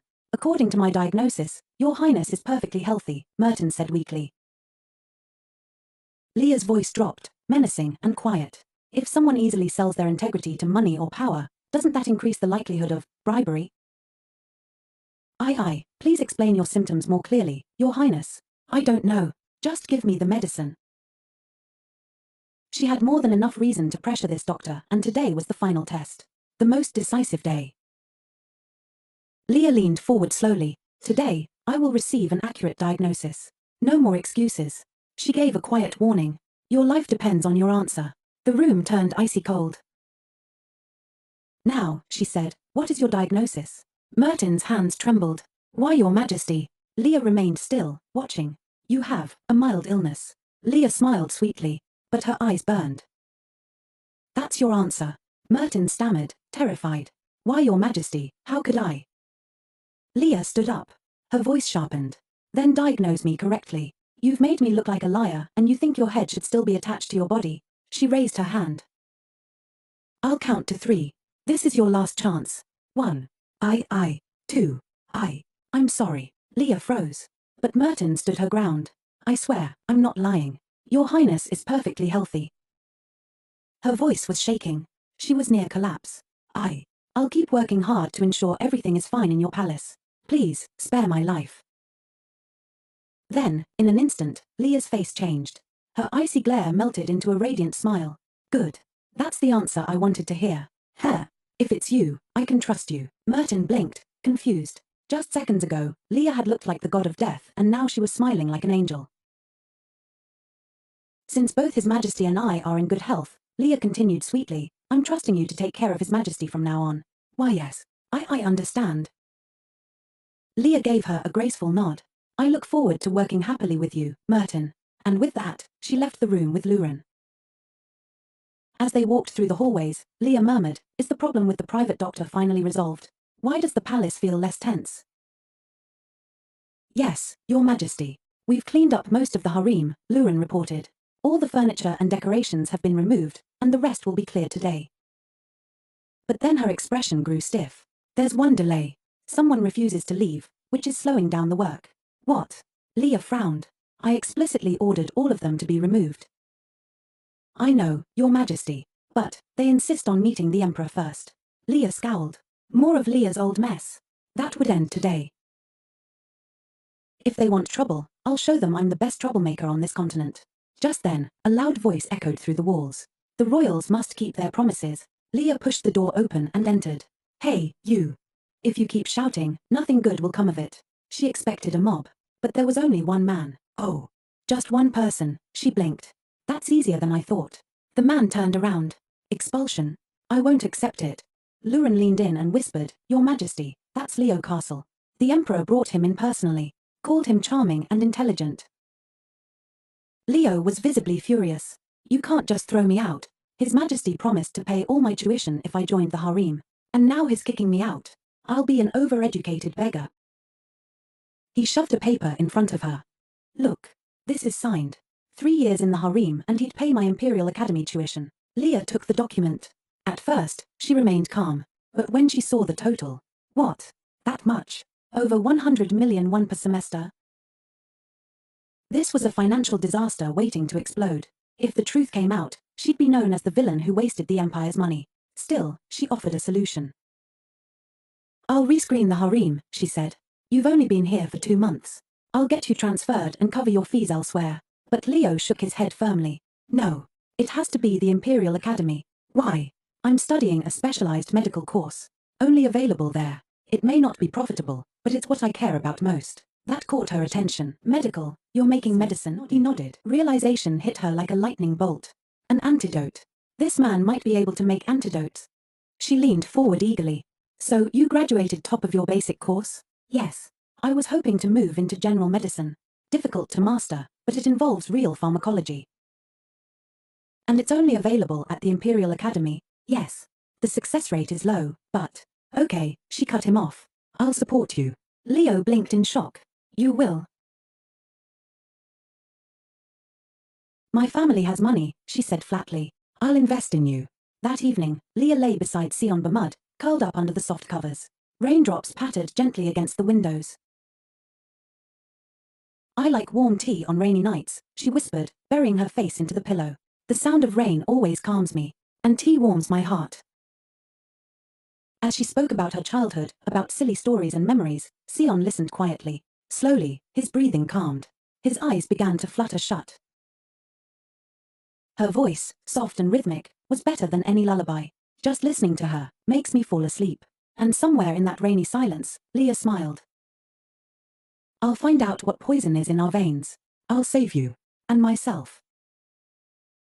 The next morning, after enjoying a full night's sleep, Seon Bamud awoke feeling strangely unsettled. I couldn't find it, he murmured to himself. Despite his reluctance to get involved with her, the woman always beside him was Leah Seelights. Is my spirit really this weak, he wondered. No matter how hard I try, I only seem able to fall asleep next to her. But there was no time to dwell. Another issue had arrived, one far more urgent. Your Majesty, a close aide reported, we've received letters from the south requesting the expansion of maritime trade. Before this pressing concern, Seon Bamud's mind grew muddled. He couldn't handle this problem alone, not without her. This matter should be discussed with Duke Celeste, he said, half thinking aloud. He'll decide on the treatment of prisoners. His thoughts were spinning, funding recovery efforts, prisoner policies, economic implications, and then, as if summoned by fate, that familiar sweet voice cut through the storm in his head. Your Majesty, have you had breakfast yet? Another beautiful morning, another unexpected visit from Leah Seelights. Please, she continued brightly, have lunch with me. Seeing her cheerful face, Seon Bamud blinked in surprise. The Queen, isn't she angry? Nevertheless, the two entered the dining room and sat across from one another. Silence loomed between them. The awkwardness was thick. Unable to bear it, Leah finally asked, why are you always so silent? But she didn't realize the reason for his silence was her. He just wanted to hear her voice more. Seon Bamud had been guarding his words carefully, terrified of saying something wrong, of hurting her. I'll stop asking about the men who left the harem, he reminded himself. That's why I must choose my words wisely. His heart was a storm of contradictions, and he didn't know what to do with all the emotions swirling inside. Another morning passed, and Seon returned to his mountain of paperwork. The palace air grew thick with tension. No matter how hard he tried to focus, Leah's face kept appearing in his mind. Even if I've sobered up, he admitted to himself, I still can't concentrate. Because of that woman. He rose from his chair with resolve. Sitting idly wasn't helping. He needed answers. I'll go ask her directly. Too many questions about Leah Seelights clouded his thoughts. Why did she start paying attention to me? What are her true intentions? I will go to the Queen's palace, he ordered. Where is she? Standing before Luren, his tone was cold and demanding. She said she was in the harem. Your Majesty, Luren stammered. She said it was urgent. That answer gave him pause. The harem, after taking care of me so sincerely, she's suddenly gone there. A dangerous idea crossed his mind. Try this, Your Majesty, echoed the memory of her gentle voice. Have some snacks. Lie down. You must be tired today. Is she mocking me? He thought bitterly. Was she simply tired of him now? Was she seeking pleasure elsewhere? He didn't want to admit it, but his insecurities distorted her intentions. Her absence grew into suspicion, and the suspicion grew into hurt. She's just a scheming girl, he told himself, approaching me for her family's benefit. The daughter of Duke Celeste. There's no way she came came to me without an agenda. What Seon Bamud had always longed for was simple, warmth, human connection. But years of pain and self-imposed isolation had locked his heart away. Someone like me, I can't long for those things anymore. Still, as he turned to leave, a small part of him whispered, then why does it hurt when she's not around? Meanwhile, Leah Sealights had just finalized her support agreement with Leo Castle. Okay, she said decisively, let's do it. She would financially back him in exchange for 2 years of service as her personal pharmacist. It was a smart move, but she had one condition. If you pass the safety stage, she added, I'll fund your tuition at the Imperial Academy. Leo had seemed hesitant at first, but eventually he agreed, and for the first time in a while, Leah found someone she could actually trust. All the other men I've met only know how to flatter, she thought, but not him. She had a good feeling about Leo Castle from the beginning. There was no calculation in his eyes, only pure passion for learning. If he hasn't been bribed, then I need to recruit him first. I'll do it, Leo had said, as your private pharmacist. Leah's next words made him flinch. What kind of medicine do you want? A tonic, he ventured. Immortality medicine, she replied half-jokingly. Of course, that's not real. Then her expression turned serious. But I do need you to research poison. That request silenced Leo completely. After a moment of thought, Leo Castle finally spoke. He had to be sure. Excuse me, he asked cautiously, but may I know the purpose of using poison? Leah could already tell what he was thinking, but the moment she explained her reason, his demeanor changed completely. I don't know when I'll be poisoned, she said honestly, so I want to prepare an antidote in advance. Oh, I understand. Can you not agree so easily? She muttered, half exasperated, half amused. Without further delay, the two signed a mutual agreement while the conversation was still fresh. But Leo, ever cautious, added a condition. This kind of research could easily be misunderstood. I need a guarantee that my life will be protected during this time. Certainly, Leah replied. From now on, our survival is linked. I won't betray you. Only then did he untie the headband he wore as a sign of commitment. Very well, he said. Leo Castle had worked hard to earn his education, and he was not one to be taken lightly. He eyed her and gave a quiet warning. If the Emperor tries to cancel this agreement again, I'll report your poison research orders to the Academy and the press. I have some connections. Leah shuddered at how thorough he was. He's so careful. I can't afford to lose this guy. She placed her hand on the agreement and reaffirmed her promise. Okay, I won't kick you out, but you better not go anywhere else either. Or forget the tuition. I'll send you straight to the underground prison for deceiving the Queen. She smiled as she warned him. You know how cruel I can be. Of course, from now on, I will serve with absolute loyalty, Your Majesty. Everything progressed quickly from there. So, let me explain the plan now, she began. Leo Castle, as expected of a top student, immediately offered a deeper insight. I understand you want to survive, but is that all? You do realize that antidotes aren't miracle cures, right? He grew serious. They can neutralize toxins in the body, but they can't reverse permanent damage already caused. Organ damage can't be undone. What are you trying to say? If you truly want to stay healthy, you need to increase your resistance. You have to condition your body. To what? To toxins, he said bluntly. What? You want me to consume poison? You need to train your body to tolerate small doses, so that when it really matters, the antidote can work fast enough. Leo spoke with full sincerity. I'll carefully assess your condition and prescribe the lowest possible doses, nothing that would seriously harm you. Then, he added, if you don't trust me, I'll try them myself first. Leo was stunned. His dedication was overwhelming. If I kick him out, it'll be a disaster. This passion is amazing. Then Leo brought up another issue. If we buy poisonous herbs from the market, rumors will spread. It's better to grow them ourselves in the Queen's herb garden. I have some seeds ready. Leah hadn't expected him to be this thorough, all for the sake of research. Poison and medicine, two sides of the same coin. This might spiral into something huge. Feeling a headache coming on, she considered the logistics. We'll need discreet servants, she muttered. People who won't talk. An idea struck her. What about the ones clinging to the palace pillars outside? They're desperate and refuse to leave. If I let them stay in exchange for silence, they'll agree. After a moment's thought, she smiled. That's a good idea. They won't demand high salaries either. I'll have them start cultivating the land today. Leo was surprised by her practicality. Are you managing the palace finances now, Your Majesty? Economical, aren't I? She said with a smirk. He hadn't expected her to be saving money by transferring him. Oh, should I be more economical? He looked genuinely impressed. Your quick wit is truly limitless. Leah chuckled. You should have realized my brilliance sooner. Yes, of course. Please forgive me for not recognizing your intelligence earlier. Better. Be careful next time. She raised her teacup with pride. A toast to loyal doctors, talented pharmacists, and a future without poison. Back in Seon Bamud's office the next morning, the sound of a snap filled the room. He had broken another pen. The tension in the room was unbearable. The ministers sat in silence, too terrified to breathe. That's the 12th pen today. One of them muttered under their breath. A tray full of broken pens sat at his desk. No one dared to ask what was wrong. Suddenly, the door creaked open. Your Majesty, came Leah's soft voice. Let's go have breakfast. Without hesitation, Seon Bamud stood and walked to her, like he had been waiting for her all morning. And just like that, the room exhaled. The air lightened. Peace returned. No more snapping pens. The ministers nearly wept with relief. We survived, someone whispered. Before her arrival, everyone had been green with anxiety. Seon's strange mood swings had made them fear for their lives. Didn't he seem okay for a while? One murmured. Why is he suddenly so sensitive again? Then, the realization hit them all at once. Wait a second. It's calmer when the Queen is around. Yes, they eat together every day. Everyone's hearts were in turmoil. What happened between the Emperor and the Queen? Whatever it is, someone said, please let it continue. For our sake. Meanwhile, Seon Bamud followed her again, unable to resist her voice. A gentle, sweet voice. It draws me in. He didn't mean to. It was unconscious, but he always found himself trailing after her. I can't keep pretending anymore, he thought. I just want to hear her voice. And with that, he followed her out of the room once again. As Seon Bamud walked quietly behind Leah Sealights, a wave of memories washed over him. He remembered those nights, each one the same, when she greeted him with a soft smile, no matter how late it was, as if she'd been waiting for him. Even in the quiet of night, she welcomed him gently, as if haunted by a memory only she understood. Every night, he found himself lying next to her, listening to the sound of her voice as she told stories to lull him to sleep. Somehow, before he'd even realized it, he had ended up in the Queen's room again and again. And gradually, something changed. He no longer felt shy or uneasy around her. When had this all become so natural? His heart twisted in confusion. Unless, is she playing with me? How did it come to this? But Leah had noticed too. He's staring again, she thought, feeling his gaze burning into the back of her head. It's like he's trying to drill a hole through me. Though their relationship had grown closer, An uneasiness stirred in her heart. We've lived peacefully for a while, so what's wrong now? They sat across from each other at the dining table. Seon Bamud remained silent, saying nothing. Leah felt the chill in the air. I thought we were finally close, but now he's gone quiet again. On the outside, he seemed cold, but inside, he cared. He made sure she was eating well, sleeping properly. He even cooked for her sometimes. And yet, here he was, unable to speak a word. No, she reminded herself. I can't jump to conclusions. If this were easy, it would have followed the original script. She understood the kind of emotional cage Seon Bamud had lived in. He had locked his feelings away for years, so now, she didn't want to pressure him. She would be patient. She looked at him with soft eyes and said, if I ever do something that upsets you, please tell me. I want us to understand each other better. But Bamud, as closed off as ever, simply muttered, it's nothing. Leah couldn't hide her frustration. Your Majesty, you keep glaring at me like that. She tried to lighten the mood, playing the part of someone vulnerable to soften him. If you keep looking at me like that, I'll get scared, she said playfully. But in Seon Bamud's mind, that statement was oddly amusing. Scared, he thought. She's quite bold for someone who claims to be scared. She's sitting right across from me, confronting me head on. Watching her talk non-stop while he sat silent, he felt something stir again. She suddenly asked, are you angry with me? Angry? He blinked. Not really. She smiled gently and said, then relax a little. You look much softer when you do. He watched her face, so sincere and radiant. That strange, stirring feeling returned, but then he shattered her heart with his next words. Don't worry about my business. Leah's smile faded like a flower wilting in sudden frost. I thought my efforts were finally reaching him, but he's still shutting me out. Why? Seon noticed the sadness in her eyes. It made him pause. If she was just playing with me, why would she look so hurt? He began to question everything. What if I've misunderstood her all along? She had only said she was going to the harem. Now he realized it didn't necessarily mean she went to meet someone. Maybe she'd gone to remove the remaining members and clean things up. That would make more sense. I've been overthinking everything. He sighed to himself. Visiting the sealed harem can't be called mockery. I made a big deal out of something simple. Sensing the tension, Leah forced a gentle smile. Seeing you relaxed makes me happy. And her soft smile worked. Bamud relaxed slightly. The cold expression faded. A real smile appeared. He realized then that clear thoughts came more easily when he had enough sleep, and Leah had been ensuring exactly that. My father-in-law is cunning. He probably doesn't want me to be in good shape, but this girl, she wants me to be well. Truly. The contradiction left a question echoing in his chest. Why, Queen? Why do you care so much about me? Just then, Luren knocked on the door. Your Majesty, it's the head maid, Luren. May I enter? Come in. Bamud immediately questioned her. Did you make an excuse to get the Queen away earlier? Yes, Your Majesty. I used the excuse of training the servants. He nodded. Good. Be direct. As Leah's closest servant, Luren likely knew her better than anyone, so he asked, lately, the Queen has been unusually attentive to me. Do you know why? Luren answered honestly. The Queen is rather unpredictable, but she seems to have taken an interest in managing the harem. She's been focused on cleaning it up, so her sudden attention to my health, Bamud asked slowly, is just a hobby. It might be. Luren replied cautiously. She finds purpose in it. I see. That's enough. Then he added, make sure she loses interest in the harem from now on. Yes, Your Majesty. But Luren hesitated, then added, actually, these days the Queen has taken up gardening. She instructed one of the men in the harem to begin cultivating the palace herb garden. That one sentence struck like lightning. What did you just say? Bamud asked, frozen. She has a man from the harem working in the palace. Luren repeated. The Emperor's calm vanished. There's still a man from the harem here, in the Queen's palace. Meanwhile, in another part of the palace, 3 people sat slumped in exhaustion after working hard all day. Oh, my muscles. They're dying, groaned a chestnut-haired girl named Hay. The boy next to her, holding a teacup, was Taylor. Even though the work was tough, they were grateful. Hey,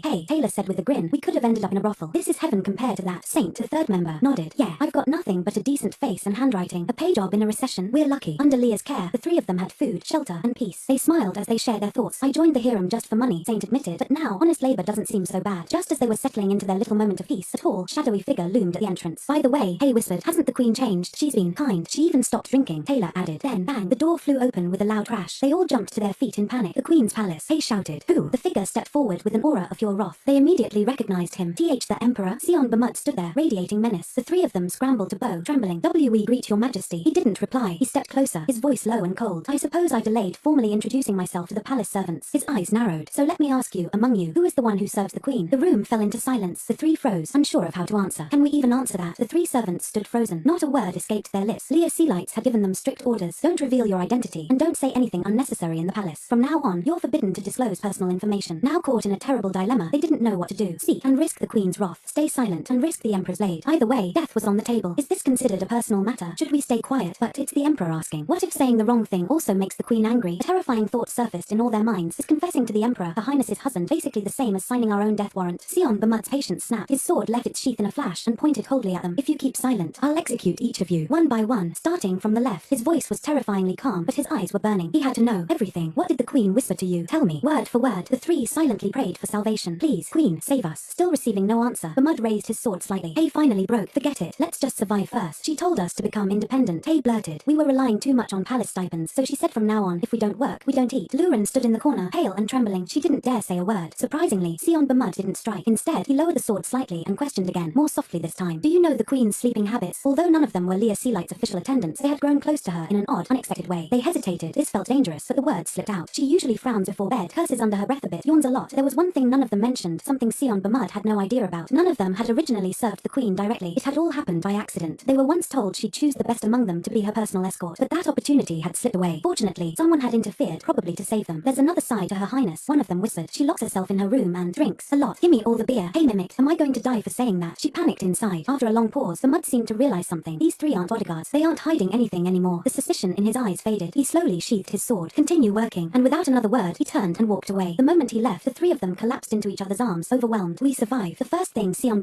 did was storm straight toward Leah's office. Where's the queen? He demanded. She's in her office. I'll take you, your majesty. But his thoughts were elsewhere. I don't think those three left a very good impression on her. Fine, then let her explain it herself. He braced himself. Leah, if you pass this next test, I'll forget everything. I'll ignore all your suspicious behavior. Just as he approached the room, a man's voice echoed from within. You have to test it first. If it doesn't work, don't expect it to smell nice. What? The mud's heart skipped a beat. He pushed the door open. Inside, Leah Sealights was laughing and chatting with a man he didn't recognize. He looks like his from the harem, but this one feels different. Closer. Too close. They were discussing something. Plans, outfits, even clothes. I think you should wear something long to cover your arms and legs, the man said. Seon froze. He even picks her clothes. The next moment, Leah turned and saw him. Your majesty, what are you doing here at this hour? Seon didn't answer. He simply drew his sword and pointed it at the man. Leah gasped. Your majesty. He couldn't bear to see her being this casual with another man, especially one from the harem. Identify yourself, he growled. But the man, calm and unfazed, bowed gracefully. I greet his majesty the emperor. I am Leo Castle, from the queen's harem. Seon expression darkened. Why is someone from the harem in the queen's quarters without my permission? The tension was suffocating. Leah quickly stepped forward to shield Leo. I'm sorry, your majesty, but choosing my own subordinates is entirely within my rights. Her voice was gentle, too gentle, and that just made the mud angrier. Why is she protecting him with that soft voice? Jealousy clawed at his chest. What if you brought this man in to threaten me? He accused. Leah's eyes narrowed. What? Why would I do that? If you want, I'll kill him right now. His eyes shifted to what she was holding. Then, what's in your hand? Massage oil. She lied smoothly. In truth, it was a specially prepared endurance poison, but if he found out, it would all be over. She leaned in closer, voice soft and coaxing. I was planning to use it tonight for you. You said it helps you sleep when I massage your back. It worked fairly. So why did he give it to you? The mud asked, eyes narrowing again. He majored in pharmacology. I asked him to make things for me. Trying to cut the conversation short, she added firmly, Your Majesty, I think you're misunderstanding things. But the mud snatched the bottle violently from her hands. If you need a pharmacist, I can hire another one for you. He turned to Leo, eyes like knives. You won't object if I fire him, right? No one dared say anything. Even the guards around them held their breath. Everyone feared that if Leah objected, she'd cry, and then the mud would lose control. But to everyone's surprise, she simply said, Okay, what? To test her further, he asked. So, you don't care if he dies? Her voice was calm. If your majesty, son of the empire, decides it, I won't oppose it. For a long moment, the mud stared at her. Then slowly, he sheathed his sword. Your majesty, she asked softly. He looked at her with tired eyes. I think I have a headache. What? She blinked in surprise. A headache now? But she quickly gathered herself. I think it's too early for bed. How about tea instead? Before he could answer, she moved. I'll ask them to prepare it right away. Let's go. Then, as they walked together toward the tea room, she whispered discreetly to Leo behind her. Leave. If I protect you now, you'll die. Understand? Leo wasn't particularly shaken. All he needed was the money. Give me the money, he mouthed. She subtly nodded in agreement. Fine. Later, seated in the imperial garden, sipping tea in the fading afternoon sun, Leah gently placed a cup in front of him. You should have told me sooner that you had a headache. The mud looked away. There's a reason for everything, he said quietly. I thought you were angry. You've been suffering these past few days, haven't you? Leah Sealights poured a steaming cup of tea and gently placed it before Seon Bamud. Here, drink. You'll feel more comfortable. Bamud accepted the cup and sat back in his chair with a strangely relaxed air. He took a slow sip, visibly calming. The servants who witnessed this unexpected tenderness couldn't help but whisper among themselves. His Majesty seems strange lately. I heard he almost executed the men from the harem. Right, but I didn't see any blood. Why did he spare them? Isn't that odd? He's not acting like his cold-blooded self anymore. I thought the queen told him to kill them. No one could make sense of what was unfolding. Speculation ran rampant. Maybe his Majesty is testing the queen. The harem damaged the royal family's reputation. Maybe he wants to see if she's really changed. But one sharp maid shook her head. You all missed the obvious. What? He's jealous. Jealous of that guy. Didn't you hear? He asked those men about the queen's sleeping habits. That's not political. That's personal. Silence fell as the realization hit them. Slowly, heads began to nod. He didn't kill them because he figured out they weren't her lovers. Exactly. He wants to be the only one who truly knows the queen. In the quiet garden nearby, Leah Sealights strolled among her plants. It was a small, enclosed sanctuary she had carefully nurtured, a place filled with her trusted poisonous herbs. This little garden, I built it myself, she murmured. It even smells different. She touched one of the delicate branches and winced. My fingers sting. But the pain wasn't only physical. Her thoughts had wandered back to yesterday's encounter. Will Leo take revenge on me for telling him to commit suicide as part of the plan? The incident had nearly gone off the rails. She had arranged everything carefully, but the mud's sudden appearance had thrown her into chaos. Thankfully, her excuse had worked. Somehow, she managed to save Leo and herself. Now, Leo was officially a servant in the Queen's palace. That could have ended in disaster. Just then, a familiar voice made her stiffen. Your Majesty, Duke Cromwell Celeste. She turned, startled to find him there. Father, even if she wasn't Leah by birth, this body remembered how to act, so she feigned ease. I'm fine, she said, masking her nerves. You can speak freely. Cromwell, ever calculating, dismissed the other servants. I have important things to discuss with my daughter. Once they were alone, he studied her carefully. You look well, despite rejecting my recent request. Leah forced a smile. Yes, I broke our agreement after that meeting. I felt unsafe. So I see. Then his eyes hardened. Why did I ever let you become queen? The weight in his words struck her. Every time she met him, she felt a growing discomfort in her chest. I don't ask for much, he said coolly. Just one meeting a month. Why does it hurt so much to hear him speak? We followed the arrangement, she replied, and you told me not to interfere further. He scoffed. In return, I let you enjoy the palace comforts, and now you betray me. I never asked for your luxuries, she thought bitterly. But outside, she wore the mask of a dutiful daughter. I have no interest in being close to you, she said flatly. Rest assured, assured, I won't do anything to lose my position as queen. You may leave, father. She turned to walk away, but his next words froze her in place. Do you really think he'll love you? Her heart clenched. You're pathetic, Cromwell sneered. Just a doll pretending to feel. All you want is attention. Leah's fingers curled into fists. So this is what the original Leah endured. Tears burned in her eyes, but she didn't know why they fell. Why am I crying? But the pain only escalated. Suddenly, something seemed to constrict her throat, like an invisible rope tightening around her neck. I can't breathe. Her body trembled. Were these Leah's emotions? Her memories? Cromwell stood calm and cruel. You should have listened. This is your punishment for not completing the task. He wanted her to be a tool, a political thorn in the Emperor's side. A puppet. Get drunk, he hissed. Scream at the Emperor. Do as before. But Leah couldn't allow this anymore. She grabbed the medicine bottle from his hand and stumbled back. This was the cause of everything. This drug. He was drugging her to manipulate her behavior. She stared at him with disgust. You're not a father. You're a monster. But Cromwell grabbed the bottle back and sneered. Now you understand. You'll keep your promise, won't you, Queen? She felt sick. I won't let him control me again. Suddenly, she acted. Now, pay the price for your actions. She struck at him, but Cromwell grabbed her wrist mid-motion. He was still too quick. If you want my attention, he growled, then give birth to an heir. To him, she was nothing but a womb, a tool to consolidate his power. But just then, without warning, someone else struck Cromwell from behind. He stumbled. Leah lost her balance and fell, but strong arms caught her just in time. Seon mud. He stared down at her, then up at Cromwell, his expression cold. This is not the place, he said, voice laced with steel, for you to show your true nature. Despite his actions, Cromwell bowed calmly. I greet His Majesty the Emperor. But Mud didn't hide his suspicion. You came here to discuss trade, so why are you in the Queen's private garden? I hadn't seen my daughter in a while, Cromwell said smoothly. Forgive me. Seon Mud stared him down. She's not your daughter. She's the Queen. Seeing how tense the situation was, stretched tight like a bowstring, Cromwell didn't intend to linger. I've made a mistake, he said curtly. I hope your Majesty and the Queen will forgive me. If you understand, then I will take my leave now. Leah's sea lights let out a silent breath of relief. Her heart fluttered. Finally, her devotion was being reciprocated. All her efforts to care for Seon Mud had not been in vain. Before she could even fully process his words, the Mud swept her into his arms. Your Majesty, be quiet. Her cheeks flushed crimson. He put me down. This is too much. But Seon Mud ignored her protests and carried her all the way to her bedchamber. Once there, the maids quickly changed her into comfortable clothes while Mud personally poured her a cup of water and handed it to her. Drink. He was treating her like a fragile patient. She blinked, confused. Why are you doing this? I'm not sick, you know. Seeing the deep concern in his eyes, she smiled reassuringly. Your Majesty, I'm really okay. The Duke's words didn't affect me because I'm not the real Leah, she thought. His words can't reach me. After making sure she was settled, Mud climbed into the bed beside her and pulled the blanket up. Sleep. It's early. You talk too much. Though he sounded grumpy, she knew it was his way of showing affection. Since you protected me today, she muttered, snuggling under the blanket, I'll let it slide. Exhausted from the day's turmoil, she quickly fell asleep. The room was silent, save for the soft breathing of the Queen. Seon Mud remained awake, simply watching her. The lack of her usual chatter made the room feel oddly empty. He studied her sleeping face. She's frowning again. Is it a habit or a nightmare? Quietly, he lifted her into his arms, holding her close in hopes of easing her restlessness. The next morning, Leah rushed to find Merrin. After seeing Duke Celeste yesterday, my body started to feel strange, she confessed. Before her debut as queen, she had undergone meticulous medical examinations, even hiring an alchemist to double-check everything. But now, she couldn't shake the feeling that something was wrong. She held the new diagnostic report in her hand, confused. It's strange. She showed it to Leo Castle as well, but he couldn't find anything suspicious. Even after a blood test, there's no reaction, he said. You haven't been poisoned. Yet she remembered the sensation of being strangled the day before. No illness, no injury, but undeniable pain. Then what was it? She asked. When I was in front of him, I couldn't breathe. Leo considered her carefully. In cases like this, there's usually only one explanation. It's not poison, it's alchemy. Alchemy, she blinked. Isn't that just turning stones into gold? He stared at her, aghast. What era are you from? Seeing her wide-eyed innocence, Leo sighed and began explaining. Modern alchemy includes metallurgy, manufacturing, astronomy, and yes, magic. And no, don't laugh. Alchemy isn't simple. It defies logic. It's a set of laws science can't fully explain. Magic, Leah repeated slowly. Yes, the origin of magic lies in a substance called mana. Since mana vanished from nature, magic was created to replicate it. Simply put, magic is the act of wishing, and to make it work, there must be a living being to channel that wish. Her eyes widened. So, are you saying my symptoms are related to magic? Leo nodded gravely. If conventional medicine and pharmacology can't explain it, it usually means something magical is involved. Disgust flickered across her face. So Cromwell even resorted to magic. She shuddered. Is trying to kill me. I doubt it, Leo said calmly. The magical medium must stay alive to channel the wish. If the medium you dies, the spell fails. Leah's expression darkened. He doesn't want me dead. He wants me pregnant. She exhaled shakily. I guess it makes sense. He's only ever seen me as a tool. Leo's voice was soft. I don't expect family love from that man either. But we need to confirm this. We have to find out what kind of magic it is, she said. Suddenly, she remembered the medicine bottle Cromwell gave her. That bottle. It suppresses the effects of the magic, doesn't it? Can you analyze it using my blood? Leo frowned. It would be easier after you ingest it. Blood samples alone won't help much. She scowled. What kind of expert are you? He glared. Didn't I just explain? It's not basic chemistry. She sighed, then muttered under her breath.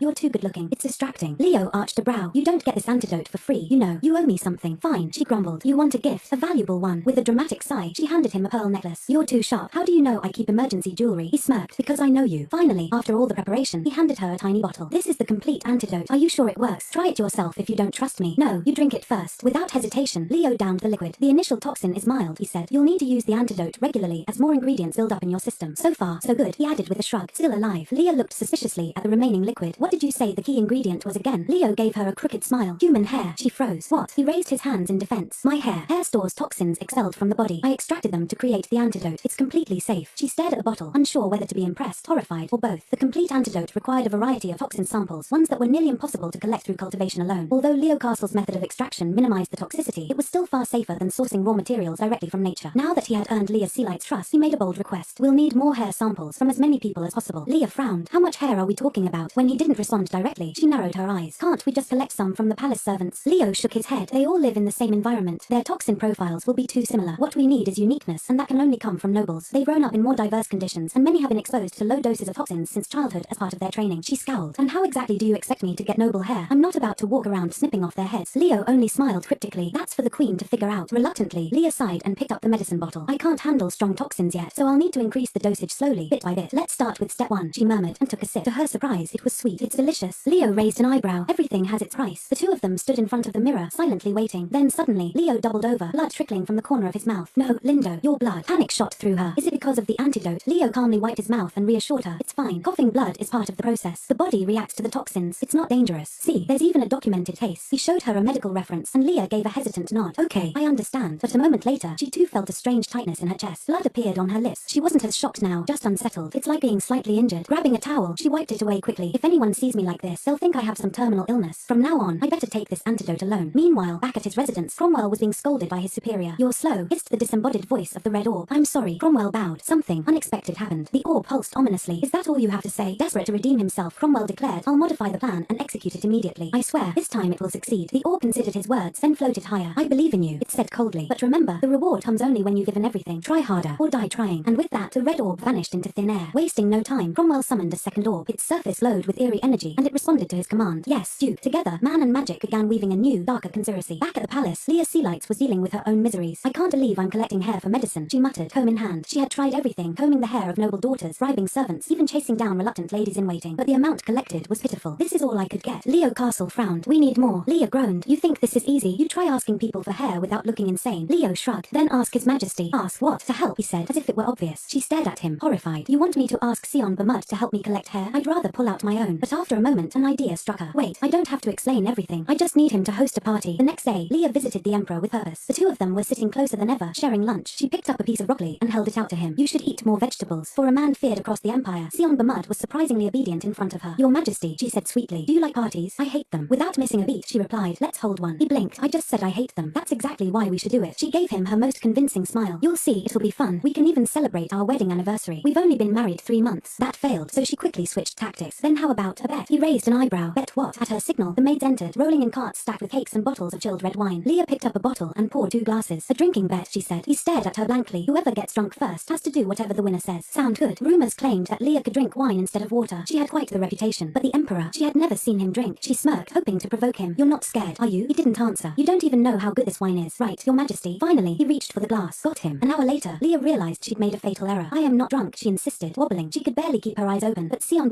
looked completely fine. Drink more, he said, pouring another glass. Why do I have to do that? Unbelievable, she thought. He's not human. His liver must be forged from iron. But she couldn't give up, not yet. Your majesty, she slurred. Aren't you sleepy? I bet you're sleepy. He raised an eyebrow. Meanwhile, her head was spinning. The world tilted. His words sounded distant. She couldn't tell what he was saying anymore. What is he saying now? And with that, the room faded to black. Everything around Leah Sealight blurred, swirling into confusion. No, I can't give up like this. Even as her balance faltered and her thoughts clouded, she clenched her jaw in defiance. Give me one more chance, she slurred, reaching for her glass. Then, we'll only be 5 glasses apart. Seon raised an eyebrow. Why would that matter? Still, she gulped down another sip and promptly slammed the glass down. It's unfair, she muttered, then suddenly, without warning, leaned into his arms. Come on, she whispered, face near his ear. Your majesty, do you know? Seon waited patiently, curious about where she was heading with this. I have something to tell you, she breathed, her voice sultry. But then came the words that made his ears turn red. Tonight, on the bed. Before she could finish, he quickly clamped a hand over her mouth. What are you saying? He hissed, flustered. But Leah wouldn't be silenced. Why? What's wrong? You know that when we're together at night. Stop. His voice was sharp, but his face was beet red. The servants were still nearby. This was no place for such talk. Every night, when I lie next to you, watching you sleep, she began again, her gaze soft and loving. Seon's eyes widened. The next morning dawned bright and golden, sunlight streaming into a luxurious chamber. Leah Sealight stirred, her body sluggish. Her head throbbed. What did I do yesterday? She sat up, surrounded by fountains and flowers, with attendants massaging her shoulders. Everything was too perfect. Okay, deep breath. I drank with the emperor. That much I remember. But when did the wine spill? She recalled fragments, his sleeping face, her affectionate musings. Do you know, you look unserious even when you sleep, she remembered telling him, giggling. Seon had frozen at her words, speechless. Now, the memory made her cover her flushed face. Oh no, did I say that out loud? And then, more fragments. Him darkly swirling the last of the wine in the bottle, her reaching for it like a spoiled child. Come on, let me drink more. Go back to your room, he said curtly. She pouted. Are you ignoring me now? He gently poked her forehead. You drank so much your lips are stained red, and you still want more? In a haze, she'd mumbled. Then why do you call me you all the time? Can't you start calling me by my name? Her voice soft as silk, echoed in her head. I really like it when you call me Leah. He had stared at her, stunned. She leaned against him with flushed cheeks, holding the bottle tightly. Finally, he lost control and snatched it away, downing the rest himself. Stop talking nonsense. She collapsed on the table, dizzy and drunk, still begging. Can we have a ball, please? He'd narrowed his eyes. You're the one who's drunk, and you lost the bet. Why should I honor your wish? But Leah wasn't giving up. She chased him around the room, pleading dramatically. If you don't, I won't let you sleep. I'll cancel your snacks. She threw her arms around his neck, whispering, please, just 5 seconds. Can't you stop for 5 seconds? Wait, what are you doing? He said, eyes wide. Suddenly, rewind. Wait, what was that? Back in the present, Leah clutched her pounding head, shouting, why can't I remember what happened next? She stood up abruptly and crashed her head into a servant's chin. Oh, sorry, what happened yesterday? The maid staggered back, clutching her face. Leah blinked. I feel so bad. Sit down and rest. It's okay, your majesty. I don't dare. No, really, sit. Leah insisted. Finally, the maid obeyed. Leah glanced at the bump on the girl's chin. Oh no, it's swelling. I'll send ointment and medicine. The girl was stunned. Thank you, your majesty. A tear rolled down her cheek. Leah smiled faintly. What's your name? Sarah. Leah tilted her head. You've been doing a lot of night shifts lately, haven't you? Sarah gasped. How do you even know my name? I see you every day. Of course I know. Sarah's voice trembled. I am sorry for worrying you. There's just been so much going on. Leah handed her a small blue medicine box. Here, it helps with fatigue. Share it with anyone who needs it. Sarah clutched the box, overwhelmed. Thank you. Leah gently examined her cheek. That bruise looks worse. I'll send better recovery balm later. Sarah was speechless. So this is the queen. Though she'd only been a maid for 2 weeks, Sarah had expected a cold, cruel woman. That's what all the rumors said, that the queen was unbearable, that maids fled the palace because of her. But now, Sarah's heart pounded with emotion. She's nothing like they say. She's warm. Wiping her tears, she stammered, your majesty, I was terrified because of the rumors, but you're kind to us. Truly. Another maid nodded. We'll do our best to serve you. You can trust us. Leah smiled, moved. They misunderstood, but it's still nice to be trusted. Still, she had other concerns. I was hoping someone would mention what happened last night. She shook off the thought. Well, allies are allies. Let's call it regress. She asked casually. Say, if I want to get something from the emperor, what should I do? The maids lit up. Is it because of the bet? You should keep trying. Leah's heart filled with renewed confidence. Yes, persistence is everything. Let's go. Just then, Seon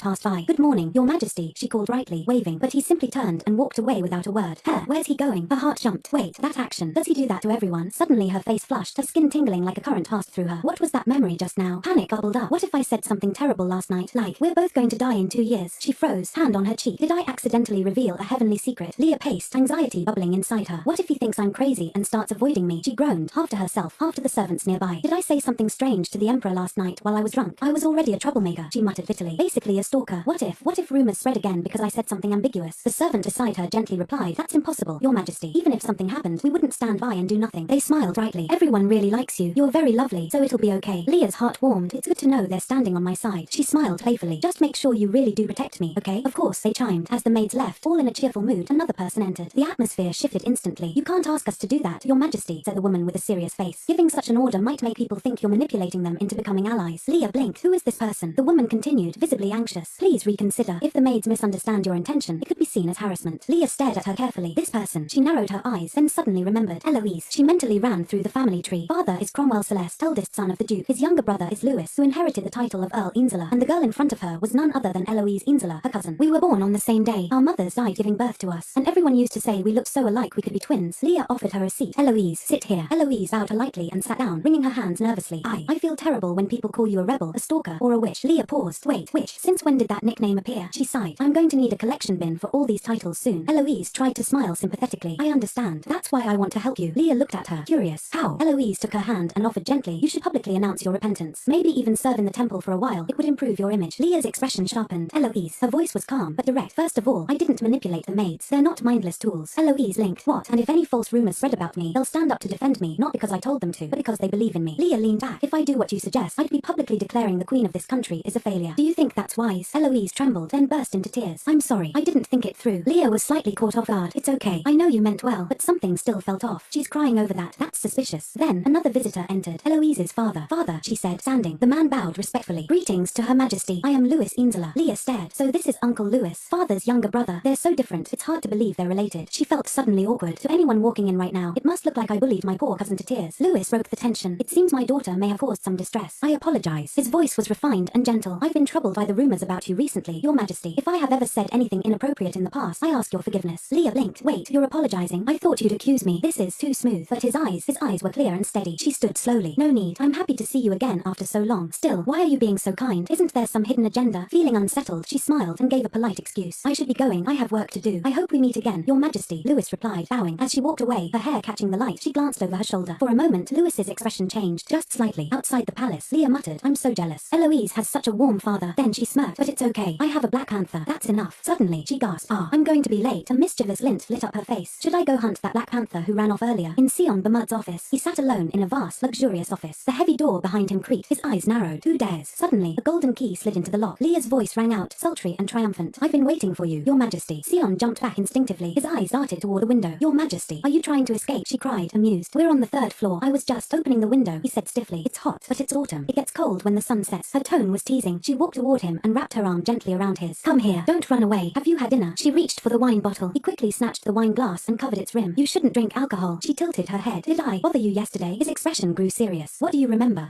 Not much, she admitted. Then her eyes lit up. Oh, you said you'd reconsider the dance. He rolled his eyes, stealing the bottle. You only remember what's useful to you. He poured wine slowly. So you remember that, but not my name. What name? She asked innocently. Last night, he said pointedly. You asked me to call you by your name. Oh right, she chirped. Then call me Leah. But you can't call me by name. Leah blushed. But I'm not allowed to call your Majesty by name. He leaned back, amused. Yesterday, you did it naturally. She coughed. Okay, so, can I ask something? He raised an eyebrow. Why don't you like parties? His gaze darkened. Because, he murmured, I don't have many good memories. A long pause. He stared into the wine. From childhood until now, my life has always been unpleasant. He suddenly spoke, his voice low and heavy with sadness. I don't have any special memories from my childhood. Nothing but the same painful moments repeating over and over. Leah's eyes widened in surprise as she looked at him, trying to piece together the fragments of his past. The last fall I remember was during the coronation ceremony, she murmured. I don't recall the details clearly. She moved closer and whispered, please, tell me what happened. Maybe I can help. Seon's reply stunned her. You must have seen it yourself at the coronation. Leah scratched her head sheepishly. I was too drunk. I lost parts of my memory. Before she could reach for the wine again, Seon quickly covered the glass. When will this happen again? He asked sternly. You should be the one taking care of your health, not me. Leah gently pushed his hand away, smiling. Seon, you're the one who should take care of your health. He looked confused for a moment, then she nodded obediently. Okay, I'll eat my broccoli properly. He raised an eyebrow. Broccoli? Why? What's wrong? She teased. He poured wine slowly into his glass, then sighed. It's hard to explain. His gaze drifted away, distant and sad. I was never taught how to understand my emotions. Joy, sadness. There was a rumor, a prophecy, that an emperor who shows emotions will bring ruin to the empire. Seon's voice grew cold with the weight of his childhood. My father believed in that prophecy. He raised me with strict discipline, convinced that I was destined to be a beast, not a ruler. War and the arena were more fitting for me. He continued bitterly than courtly events. Suddenly, the grand hall echoed with greetings. I greet His Majesty, the Emperor. The coronation banquet bustled with dancers and musicians. Sparkling lights filled the room, but Seon hated every moment. The noise pounded in his head, unbearable. Trying to endure, he prepared to leave, but then someone grabbed his hand, stopping him. He felt dizzy from the headache, overwhelmed. In his panic, he overreacted, trying to break free. That's when the accusations began. Why did your Majesty try to kill that child? He shook them off, but the hateful words kept coming. How can your Majesty be so cruel? Seon's hands clenched, veins bulging as anger threatened to boil over. Be careful, or you might die by His Majesty's own hand if he loses control, people whispered. The rumors grew darker, louder. He's a tyrant, a bloodthirsty monster. They say he's lived so long on the battlefield that he can't survive without spilling blood. His cold expression hides a ravenous bloodlust. A bold label burned in his mind. Tyrant. Seon closed his eyes and accepted it. Once that name stuck, no one would bother him anymore. That's why I won't hold a ball, he said quietly. Leah snorted softly, then reached out to take his cold hand in hers. It's okay, she whispered. I'm by your side now. She gently caressed his hand, then placed it against her cheek. If you can't feel emotions or find them hard to understand, I'll teach you. Leah smiled softly. The coronation ball was just an accident. It's no one's fault. Their hands intertwined, warmth flowing between them. I'll help you, so you won't get hurt or make mistakes again. Seon said nothing, but thought to himself, I'm definitely not drunk. Still, a strange discomfort gnawed at his stomach. Leah's eyes sparkled as she pleaded. Seon, you'll hold a ball for me, right? He shook his head firmly. No. Before he could say more, Leah surprised him with a kiss that made him freeze. No matter what you say, I won't hold a ball, he declared as the kiss ended. Leah rubbed her nose against his chin, smiling mischievously. You will hold it, right? He touched his chin, feeling the odd flutter in his chest. Oh no, he thought, it's coming back. The vivid memories of last night replayed, both beautiful and embarrassing. Seon, can't we hold a ball? She whispered, her voice thick and pleading. She'd been too drunk to stand straight, but her voice lingered clearly in his ear. Please, Seon, otherwise, I won't let you sleep from now on. Seon found her persistence amusing. Her sweet tone made him smile despite himself. Fine, he said, I'll just keep responding every time. Wide-eyed, he asked, what are you doing now? Leah grinned and kissed him again, pouting. Moa tilde please, I beg you. His face stiffened. Do you act like this with everyone? No, not at all, she said, sweet as sugar, only because you're cute. Back in the present, she called his name softly. Are you going to go? Seon rubbed his head irritably. Correct your drinking habits. The quiet night stretched on. Faint starlight filtered through the window. Two figures lay together in a large bed, their love quietly unfolding. Leah leaned against him, sharing stories from her teenage years before sleep. Her plump lips moved non-stop while Seon listened silently, skeptical. She doesn't remember the kiss, does she? He wondered. She suddenly called his name again. I'm going to try something new, she whispered. Leah lay down fully, turning her face toward him. Are you asleep? She smiled slyly, then had an idea. Should I comb your hair? Massaging your scalp might help you sleep better. Evil thoughts spun in her head. And maybe I can get some hair for the antidote. Seon hesitated, then nodded slowly. That'll help me sleep better, right? Of course, Leah confirmed quickly, hiding any doubts. She sat up, holding a comb, ready to begin. Seon, still restless from their conversation, watched her carefully. Her lips moved softly as she combed his thick black hair. He found himself drawn to her, eyes fixed on her lips. Leah giggled playfully. I guess I'll be staring at your lips if this keeps up. She set a condition. If you let me attend the ball, I'll show you new things today. Finally, Seon gave a quiet, reluctant agreement. If I can sleep early, I'm willing to do anything. Leah's eyes sparkled. Really? You won't take it back? He shrugged.